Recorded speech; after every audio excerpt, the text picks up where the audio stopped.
Bloodbath talaga. Okay na din. Na magkaalaman na. Ito, malupit. Ito talaga, hindi na makatulog. I am telling you, mamimiligro ang ating bayan as long as she is Vice President and worse kung maging presidente yan someday. Patay, di ba? Hindi na makatulog. Tulungan siya sa DPWH. Hindi naman niya sinabi sa akin na depensahan ko yung DPWH at yung mga... A few moments later. Ang inutos po ng Pangulo sa akin, depensahan ang DPWH. Ang inutos po ng Pangulo sa akin, depensahan ang DPWH. O, Ted Pailon, lagyan natin insertion ha. Si Pangulong Marcos Jr., itong pinaka-leader ng ating bansa, ito problemado. Alright, what's up mga kayon? Welcome back pa rin syempre dito lang sa Joe Malone TV para sa issue ng bayan ating pag-usapan. Di kami natatakot sa katotohanan. Magandang umaga, hapon o gabi sa inyong lahat mga kayon. Joe Malone TV, issue ng bayan ating pag-usapan. Tunay na balita, walang kinakampihan. Sumasalamin sa katotohanan. Today is January 7, Miyerkules. 2 araw na lang, traslasyon na. Totoo ang laban, hindi puro drama, di rin chismisan. Lahat ng tanong may klarong kasagutan. Kasama ka dito sa diskusyon. Boses mo may halaga sa solusyon. Laging alerto, Mapagmatsyag, truth ang hanap. Di kami natitinag, walang palusot, walang dayaan. Tunay ang serbisyo, direksyong usapan. Miyerkules, January 7, isang magandang hapon sa inyong lahat. Umaga pala. tunay na balita, walang kinakampihan. Sumasalamin sa katotohanan lamang, Para sa mamamayan. totoo ang laban. Walang kulay, walang kampi. Balita, talakayan, katotohanan. Para sa bayan. Alright, isang mega love shoutout sa lahat ng viewers natin, audiences natin, nasa OFW ka man o dito sa Pilipinas, Luzon, Visayas, Mindanao. Maraming salamat po. Isang attendance check muna tayo dyan sa comment section. If you're watching from Switzerland, Netherlands, The Hague, Japan, Asia, Singapore, Hong Kong, etc., paki-comment dyan sa baba yung pinaka-exact location nyo. Kung nandito ko naman sa Pilipinas, ay ganun din, paki-comment down below yung exact location nyo if you're watching from Cebu, Davao, Tanawan, Batangas, Bulacan, Negros Occidental, Mindoro, Pangasinan, Pampanga, Metro Manila, etc. Paki-comment dyan sa baba para sa mga para yan sa engagement natin mga kayon, ha? Mga kayon, paki-double check kung nakasubscribe na kayo dito sa Joe Malone TV. Kung hindi, paki-subscribe na lang mga kayon. Wala naman pong bayad dyan. Shoutout sa lahat ng mga members natin dito sa Joe Malone TV. Magsha-shoutout tayo dyan. Meron din tayong join membership button dyan. Kung nakakalubag-lubag kayo at gusto nyo sumuporta, meron naman tayo dyan. Subscribe, click the bell icon para lagi kayong updated. Paki-like na rin yung video na to at paki-share. Yun lang po, yung lambing ko sa inyo, ha? Tapos, may nag-comment sa akin kahapon. I-unfollow na daw niya ako kasi pinapollow ko daw sila Banat Bay, sila Team Alpot. Sabi ko sa kanya, wala naman ako sinasabing pinapollow ko sila. Di ba? Nabigay ko lang yung example na yung mga account nila sa Facebook na takedown na dahil karamihan na mga Duterte supporters, lalong-lalo na sa Facebook, ni mamas report nila. Kaya nare-report, nati-take down, o kaya nagkakaroon ng restriction. Si Joey DeViv, yung every other day, na-take down yung Facebook channel niya, Facebook page niya. Si yung Dare to Ask, Duterte din niya, may restriction. Si Kwentong Pulilit, may restriction. Si Banat Bay, na-take down na din ata. Dahil hindi ko na makita yung channel, yung page nila sa Facebook. Yon. Kaya ako sinasabi, nag-set ako ng sample. Kaya sa description, merong mga link dyan ng YouTube, yun yung mga backup channel natin dahil hindi rin imposible na gawin nila sa atin yan. So, paki-click yung link sa description tapos paki-subscribe na lang. Ipakita natin dito yung tunay na suporta. Ayoko yung kasing gaya na nangyayari doon sa iba na kapwa DDS supporter, DDS vlogger, nag-aaway-away. Hindi natin problema yon, hindi natin pinakikialaman yon, at hindi yun issue ng bayan. Okay? Dito sa akin, sa atin, sa channel ko, gusto ko suportahan. Ayoko yung parang kapwa DDS, tapos magbabangayan. Dahil samantalang iisa lang naman yung goal natin dito. Ang goal natin dito, protektahan syempre si Tatay Digong, mapaupo natin si BP Inday sa 2028. Higit sa lahat, yung pinaka-main, yung issue ng bayan, wag natin palampasin, kailangan natin pag-usapan dito sa channel natin. So wala ako sinasabi dito na wag natin suportahan yung mga kapwa DDS vlogger natin, o kung hindi ako nakapollow sa kanila, kung hindi ako nakasubscribe sa kanila, may dahilan kung bakit. Dahil unang-una, ayoko siguro. Pero mga kaibigan ko din naman yung mga yan. May isa lang naman ang goal namin. Yun ang hindi ko kinakalimutan. Ang pangit kasi kung kapwa DDS vlogger, nagbabangayan. Hindi po tayo ganun. Wala pong ganun dito sa channel natin. Pwede yung kabila, banatan ko. Pero yung kapwa DDS, hindi ko binabanatan yan. Diba? Gusto ko nga, suportahan tayo. Iisa lang ang goal natin dito. Hindi natin kailangan mag-away-away para mapag-usapan. Sus Mariosep. Okay. Mga kayo, paki-subscribe yung mga link sa description sa baba. Paki-puntahan na lang mga kayo. Paki-bigyan na lang ng maliit na effort para ma-subscribe niyan. Promise, magaganda naman yung mga channel natin. May mga admin sa may mga editor tayo dyan. Okay, simulan na natin to, syempre. Makabagong Gomburza, Kiko Barsaga, Leandro Leviste at saka si Eli San Fernando. Medyo okay ako doon sa dalawa. Si Kiko saka si Lian, si Leviste. Eto kay Eli, medyo ano pa ako dito Medyo alinlangan pa ako dito. Pero dito sa dalawang to, wala akong masaya. Hats off ako dyan. Okay?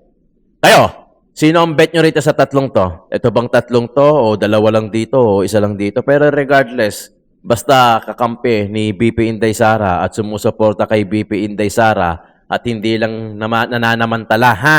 Kasi, syempre, lalong-lalo na ngayon, 2026, asahan nyo na sa 2027, 2028, maraming babaliktad at pagbumukain na kaalyado sila ni BP Inday Sara at sinusuportahan nila si BP Inday Sara. Pero ang tunay na pakay lang talaga nila, makadikit kay BP Inday Sara dahil alam nila malakas si BP Inday Sara para mapanatili sa posisyon nila sa 2028. Maging mapanuri tayo mga kayo, hindi pa pwedeng pinagtanggol niyan si BP Inday Sara. Madali lang gawin yun. Kahit sinong politiko, pagka gusto mong ipagtanggol si BP Inday Sara, ipagtatanggol para lang mapanatili yung posisyon nila Pero ang tanong kung gaano yan kaloyal kay BP Inday Sara. Diba? Baka mamaya nananamantala lang din yan. Okay? Ombudsman Remulla, civil case laban kay Speaker Romualdez. Iyahain na. Di ba? Ang galing, ano? Alam niyo ba yung differences ng criminal case at saka sa civil case? Ang criminal case is against the state. Ang civil, yung against individual. Gaya ng, it's individual lang. Dalawa lang kayo naglalaban. Dalawa lang kayo. Individual, kunyari, yung contract, yung mga ganon, contract, dalawa lang kayo. Yung criminal, against the state. Versus, Kaya nga pag nakita mo doon sa yung parang, yung kaso, nakalagay kunyari, yung pangalan, tapos against the Philippine people, yan, criminal case yun. Pero pagka pangalan sa pangalan lang, both individual lang, yun yung difference. So, syempre marami pa. Pero yun yung isa sa mga titingnan nyo. Saka ang alam ko, pagka civil case, medyo mababa yan. Syempre, ombudsman kay, alagay, may lagay, di ba? Hindi, yung sabi may lagay, ang ibig ko sabihin, madali na yan. Kayang-kaya nilang trabahuin yan. Saka bakit civil case? Ang laki ng, di ba? Ang laki ng nawawalang pera. Diyos ko, Santissima. Sabi nga ni sana makahuli tayo ng Blue Marlin Tuna. Di ba? Diyos ko. Oh, eto na naman. Tito Soto, sinabing handang buhayin ng Senado ang impeachment laban kay VP Sara Duterte. Okay. Ako nakikinakinita ko na to. Yan. Yung flood control issues na yan, tapos na. Tapos na po. Sa aking palagay, sa aking opinion, and I'm so entitled for my own opinion, right ko yan. Kung mali ako, di mali ako. Kung tama kayo, di tama kayo. Tama kayo. Di ba? Pero wala akong pinipilit dito sa mga audiences ko, sa mga viewers ko para maniwala sa akin. Ito lamang ay issue ng bayan at binibigyan lang natin ng reaksyon o opinion. Ang flood control, tapos na po. Sad to say, unfortunately, tapos na po yan. Case closed. Case closed. Ang saya-saya dito sa Pilipinas. Talaga, oo. Di ba? Naman na hinihintay nila yung February.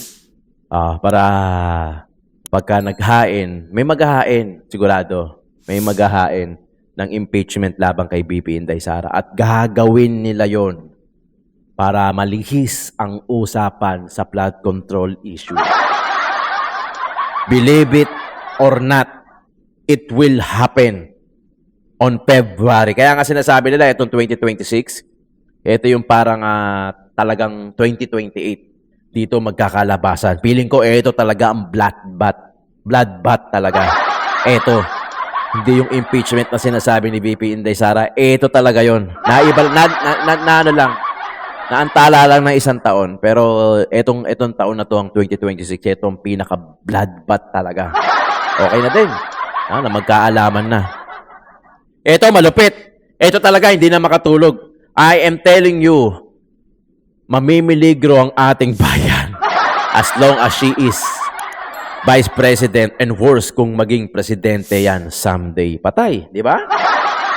Hindi na makatulog. Di ba? Hindi na makatulog. Hindi na makakatulog yan. Siyempre. Di ba? Tama naman yung sinasabi ni, na walang Merry Christmas sa Mary. May makukulong. Totoo. Pero sa 2028. By that time, nakaupo si VP Inday Sara, baka malaman nyo na kung sino talaga yung tunay na makukulong. Tandaan nyo tong video na to. Diba? Tandaan nyo tong video na to. Abangan natin sa December 2028 kung sino talaga yung makukulong. Yan. Hindi na makatulog tong isa. Si Trililing, hindi na makatulog. Nangangamba na. Puta, malakas talaga si VP Inday Sara. Talagang lahat kailangan nilang gawin. Kasi kung ngayon ang botohan, o sa 2028 man, o sa kahit kailan man, naniniwala ako na si VP Inday Sara pa rin ang magiging presidente. Wag lang talagang dadayain. In fair and just vote. Talagang si VP Inday Sara talaga ang magiging presidente. Taga na yan sa bato. Kaya hindi na makatulog yung mga kalaban at kung ano na nagsisilakbo na yung mga puwet, hindi nila na kung anong gagawin nila talaga. Di ba? Pakinggan natin, Ted Filon. Pero, lagyan natin ng insertion. Dahil baka makapiright na naman tayo at tanggalin yung portion na yon. Role ko dito, Ito muna, si Vince muna. nung sinabihan ako ng Pangulo na tulungan siya sa DPWH. Hindi naman niya sinabi sa akin na depensahan ko yung DPWH at yung mga... A few moments later. Ang inutos po ng Pangulo sa akin, depensahan ang DPWH. Ang inutos po ng Pangulo sa akin, depensahan ang DPWH. Di ba? Ang isda sa bibig talaga nahuhuli. Di ba? Anong tawag sa ganon? Pagkapaiba-iba ng statement. Di ba? Anong tawag? Nakalimutan lang? Hindi Huwag nyo Dahil ang totoong nagsasabi ng totoo, kahit anong araw, kahit malaki pa yung gap in between na nakausap mo siya, consistent yung sasabihin niya. Kaya nga sa mga hearing, ang tinitignan dyan, yung consistency ng sagot mo. Sa part na yon, sa part na yon, sinabi ni Sec Vince, I'm sorry pero nagsisinungaling ka. Biri mo, nakakalimutan mo na nabanggit mo na pala na ang goal dito ay hindi depensahan ng DPWH. Tapos sasabihin mo, bigla na meron na, o aliman na nauna dyan ha, regardless kung ano man yung nauna dyan sa statement niya, depensahan ng DPH, DPWH o hindi depensahan, still sinungaling pa din yung part na yon.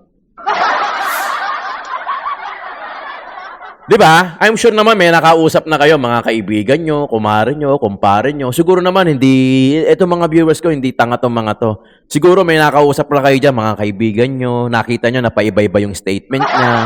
Noong nakaraan lang, sinabi mo ganito, tapos ngayon sasabihin mo, ganyan na. Di ba? Nagsisinungaling yung mga ganon kasi hindi consistent yung wordings nila. Hindi consistent yung statement nila. Therefore, I conclude, nagsisinungaling ka. Kasi kahit bali-baliktarin mo man yung tanong, yung araw o taon man yung lumipas, linggo man yung lumipas, buwan man yung lumipas, kung totoo yung sinasabi mo, iisa pa rin ang statement mo. At dun ka mahuhuli sa bibig mo. Imposible makalimutan mo yan.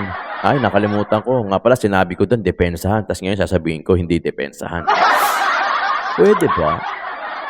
Diba? O, Ted Pailon, lagyan natin insertion ha. Si Pangulong Marcos Jr., itong pinaka-leader ng ating bansa, ito problemado. Problemado! Agoy! But with all due respect, kasi po talagang kapag hindi ho nagbago ang lahat ng ito, walang pagbabago mangyayari sa bayan na ito. Of course, sa atin daw itong mga sarili, magbago po tayo. Ay oo naman. Pero Yes. dito po, follow the leader. Ang unang dapat magbago, yung ating Pangulo ng Pilipinas. Yes. Di ba? Totoo. Totoo. Kailangan ko lagyan ng insertion na ano to, kay Ted to, baka mamaya makaka-copyright tayo. Nagtrabaho ako sa corporate. Ang trabaho ko, OD specialist. Okay? OD specialist. Organizational Development Specialist. HR. Parte ako ng HR eh. Yung OD, bihira dito sa Pilipinas yan. Sa malalaking company yan, may OD. So, OD specialist po ang inyong lingkod. Sasabihin ko na kay Joel Cruz, yung aficionado. Yan. Nag-OD ako, nag-OD ako dyan. Ang approach kasi dyan, top to bottom. Kasi ang trabaho ng OD, pagka mayroong mga gustong palitan, yung organizational development, may mga gustong palitan, may kailangan i-alter, may kailangan palaguin, may kailangan nga i-develop. So kami yon, kami yung papasok. Kunyari, yung sasahod. Diba? OD yan, OD, Organizational Development. Kasi magbe-benchmark ka niyan sa ibang kumpanya. Siyempre, hindi mo sasabihin na dito ka. Na direct competitors ka. So, pagka gusto mong taasan yung sahod mo, siyempre, magbe-benchmark ka sa iba. Yan, parte ng OD yan. So, ang approach niyan, top to bottom. Hindi pa pwedeng ikaw lang yung gustong magpataasan yung sahod. Tapos yung presidente, ayaw. Ay, hindi mangyayari yun. Yun yung sinasabi ni Ted Pailon na follow the leader. Ang approach kailangan top to bottom. Hindi pa pwedeng yung nasa bottom gusto ng pagbabago, tapos si top ayaw. Ay, hindi mangyayari yun. Kasi siya pipirme. Ayun, di ba? Sa case ng mga sahod-sahod, siya pipirma. O, pag hindi niya pinirmahan yun, wala din. Di ba? Wala rin mangyayari. So, pagka hindi sumunod to, hindi rin susunod yun sa baba. Hindi pa pwedeng makakunang sumunod tong baba, tapos papalo na lang yung leader. Kayo na leader. Yun yung sinasabi ni Ted Pailon. Kaya problemado. Pero I don't think problemado. Siguro, malulusutan yan. Not unless yung sinasabi ni Manong Chavit na one-time big rally. Kayo ang unang magbago. Actually, sorry po, kung ano po yung puno, wala pong duda. Siya rin po ang bunga. Yes. Kaya di ba, lagi kong sinasabi sa inyo, yung mga in-appoint na mga tao na ilalagay para maging head, maging secretary, yung maging pinaka-boss. Minsan tatanungin mo na lang, sa akin lang tatanungin mo na lang, andyan ba kayo sa mga posisyon nyo na yan dahil kailangan nyo yung trabaho?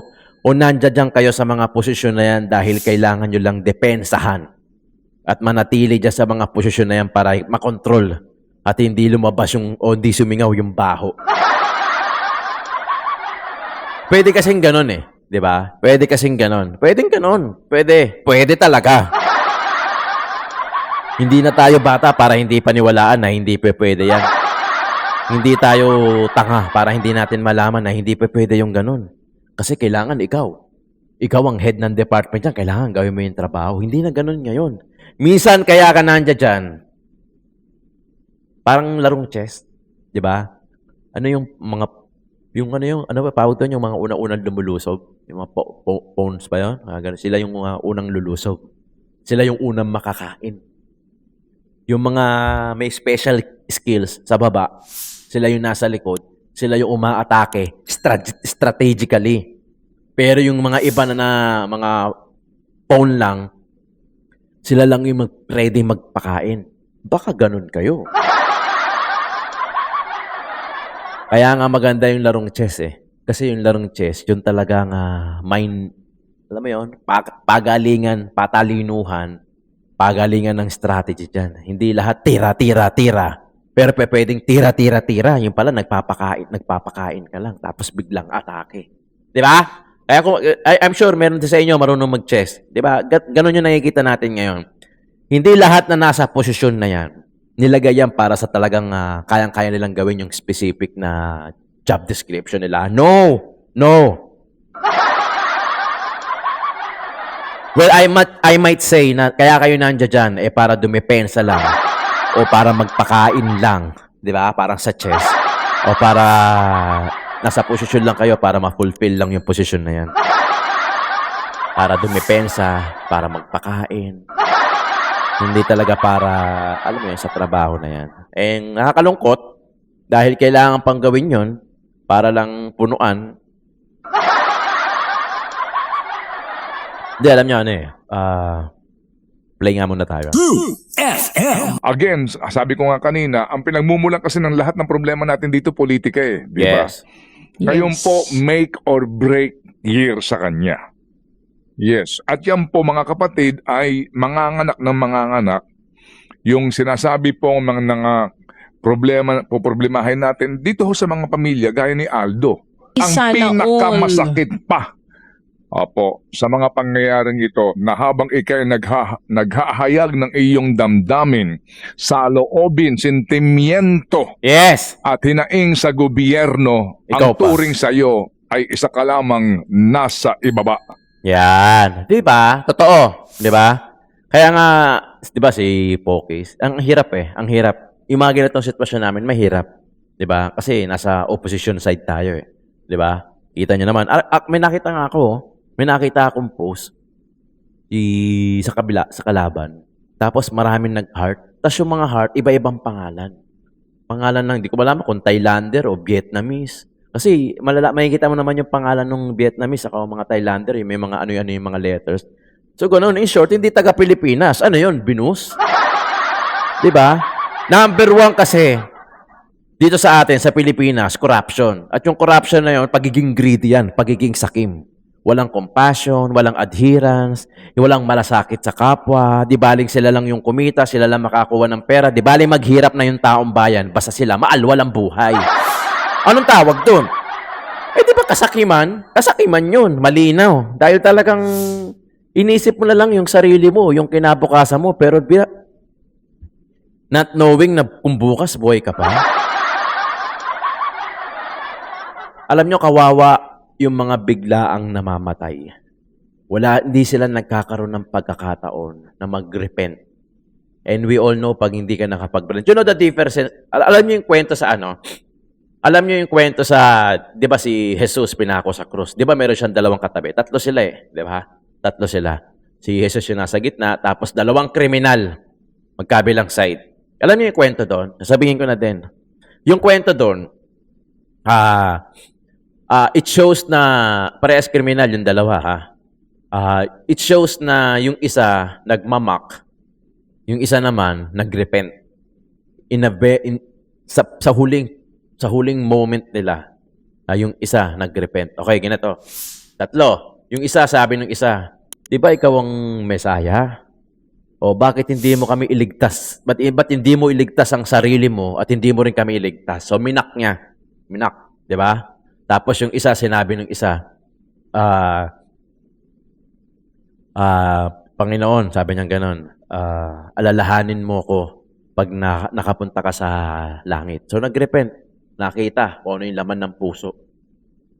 Oh, napatawad, nagrepent. Diba? So, ibig sabihin, 3. Yung isa, kahit na 2 silang kriminal, yung isa nag-mock, syempre matik, hindi na yan masisave. Yung isa nagrepent. yun ang masisave. Diba sinabi niya, alalahanin mo ko pagka nagkita kayo ni God, ni Father. Diba? Yun yung ibig kong sabihin. Paano kung biglaan ka namatay? Hindi ka nagkaroon ng pagkakataon na makilala si Jesus, masundan si Jesus, para makuha mo yung salvation na ibinibigay na regalo galing sa ating lumikha. Diba? Salvation is a free gift from God. Diba? Wala na. Kumunoy na baksak niyan. Yung pagiging sakim ng mga politiko, kumunoy na din ang baksak niyan. Diba?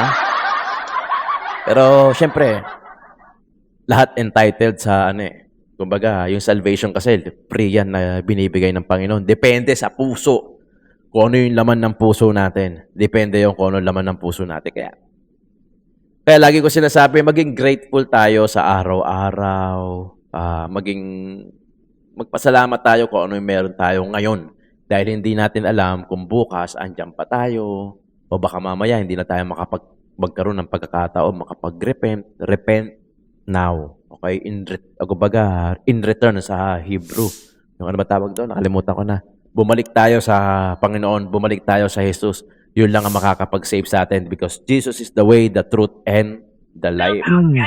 Si General Pokis upang linlangin patuloy ang mamamayang Pilipino. Exactly. Alam mo ninyo, yung pag-aresto sa kanya, inabangan, same template na ginamit po kay Tatay Digong. Yes. Kung maalala ninyo, nung March 11, inabangan, pagka-uwi, dyan din sa Terminal 3 ng ating airport dito sa Maynila.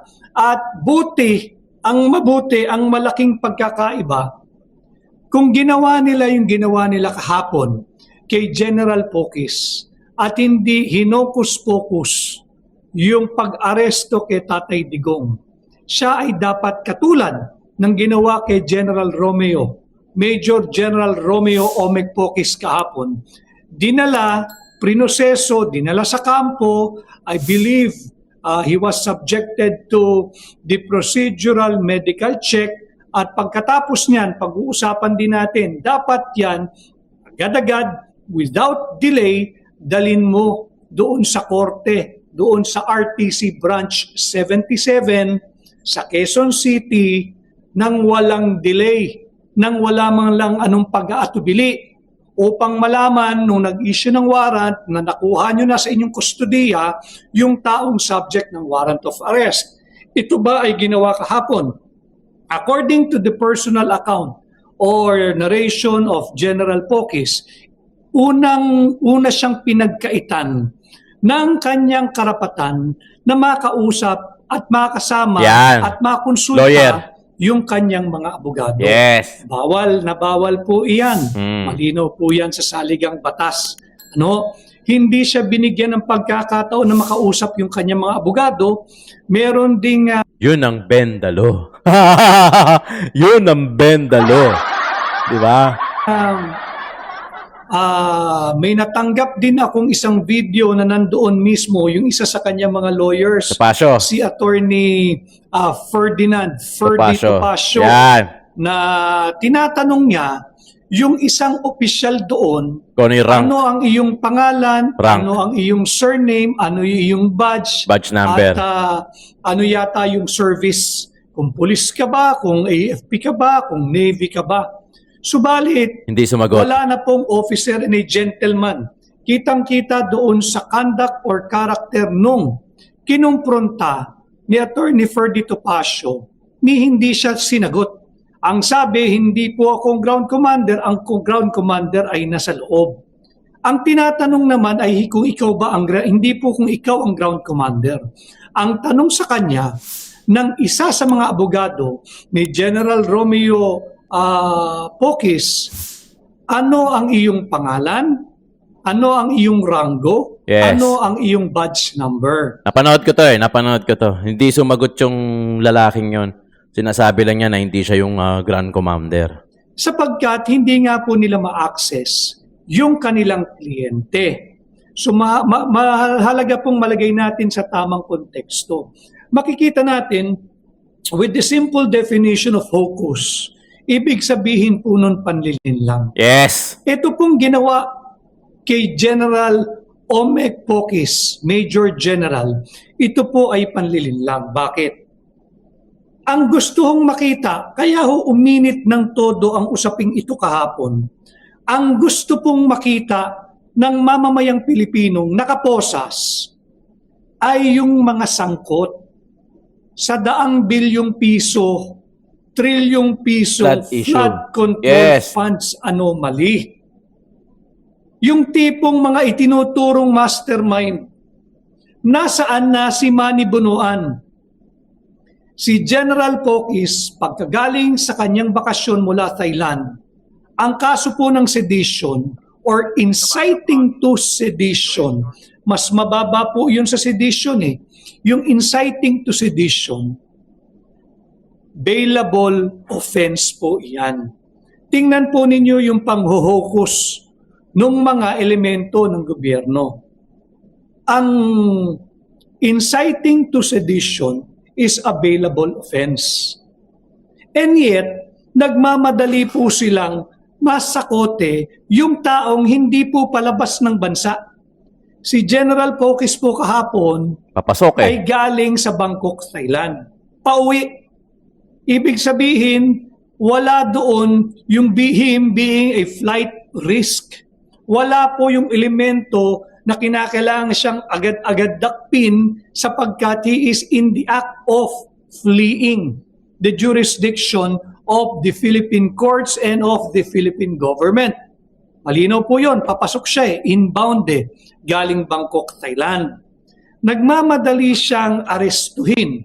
Yun po pumapasok yung panghuhukus ng kasalukuyang administrasyong ito. Panay po propaganda Yes. They need something to feed the news mill. Ano ho, kinakailangan nila ng istorya Correct. to feed to the news outlets para pagtakpan yung marami nilang sablay. Makikita natin dito, yung propaganda nila, linalabanan yung memory o alaala ng taong bayan. Huwag po tayong pumayag doon. Binubura nila yung ating alaala nung napakaraming kurakot, corruption, massive corruption and looting of public funds, even the issue of drug addiction. Paano? Ito na lang sample yung GAA 2025 2025. 'Di ba? Only Attorney Vic. Yung GAA, sila Ungab sa sila Tatay Digong ang nagsiwalat niyan 'di ba? Si Attorney Vic lang talaga yung paulit-ulit na talagang ginawang topic dito sa live niya. Na ginato yung GAA, sablay, scandal, marami siyang pinakita. 'Di ba? Dinownload pa niya sa archive. Pinakita niya na walang mga pirma pero 'di ba? Na-approve. 'Yun ang sinasabi. May walang amount pero nagkaroon, 'di ba? Yan yung sinasabi na eto nangyayaring to, gaya na sinabi ko kanina, talagang tama si Attorney Vic, ipipid nila yung memory natin, yung mind natin para mawala na yung issue sa flood control. O kung meron naman, gasi-gasino na lang. So, ganun yung mind conditioning pa din. Diba? Diyan sila magaling. Kaya nilang gumawa ng issue para matabunan yung dating issue. Tapos issue ulit, issue hanggang sa matabunan na. Kaya mga kayon, huwag kayong papayag. Talagang grabe yung ginagawa sa atin. Talagang ginagawa tayong bata, niloloko na lang talaga tayong taong bayan. Sana, alam mo yon, magkatotoo yung sinasabi ni Manong Chapit, yung one time, big time. Okay? Hanggang dito na lang mga kayon. Maraming salamat. Joe Malone TV, Issue ng Bayan, ating pag-usapan.